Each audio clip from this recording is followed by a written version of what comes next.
Let me set the scene. Imagine a house. This house is so full of ghost and dread that it seems like everything on the inside would be dead. Everything broken and shattered, even my clothes are tattered, a home full of brokenness. It's always a mess. A home full of dirt and grime, but nobody wants to take the time to help fix this awfulness. So, I paint the outside, so that on the outside everything looks put together. But in reality, nothing on the inside is getting any better. There's no hope. It feels like my house is always on a never-ending downhill slope, but one day, I hear of this interior designer that fixes everything based on his desire. So, I called and asked if he would have time for me. He said, yeah, it's no problem. It's covered. My insurance is already guaranteed because he paid for it on a place called Calvary, but I did what anyone else would do when they have special company. I hid all my stuff. The stuff I knew he didn't want to deal with because it's just a little too tough. He knocked. I let him in. Immediately, he started mending my home without question. The cracks in the floors, the dents in the walls, the busted doors, he fixed them all. Everything that was broken and shattered was taken away.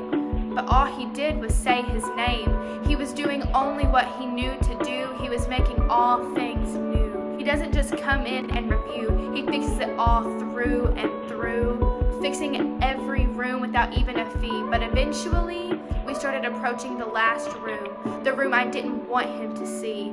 This room was full of everything I had to keep in order to be me.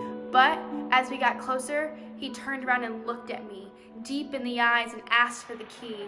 He said, I want to set you free. I knew he would hear all the lies, he would see all my cries, he would find my dirty mind. I wish I was lying, but I'm honestly tired of trying. He said, it's okay. You can trust me. I looked at him in worry and doubt, but I finally gave in. I couldn't hold on to all of the sin. I handed him the key.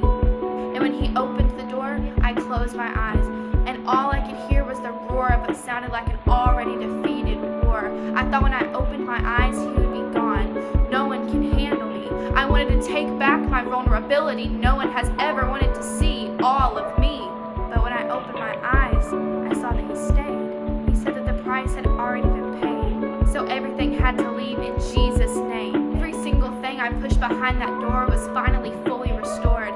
Now I know why he's the best around, because when he comes in, he doesn't just fix stuff and leave. He stays. He wants relationship, and according to my newfound information, he doesn't just want a temporary conversation. He wants to give us our all-time salvation. So I've got good news. When you give him everything, he doesn't refuse. He says we are made new. We are forever remade, because in him the price has already been paid. Remember that place called Calvary? Yeah, that's where his body was laid.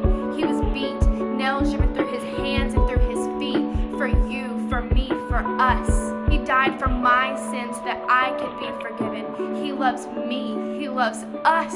The highest unconditional love that reigns from God above any worldly thing. So say goodbye to depression. Say goodbye to your earthly bound conditions, and know that you are blessed. Say goodbye to anxiety and stop worrying what everyone else sees, because it's in him that I find my identity.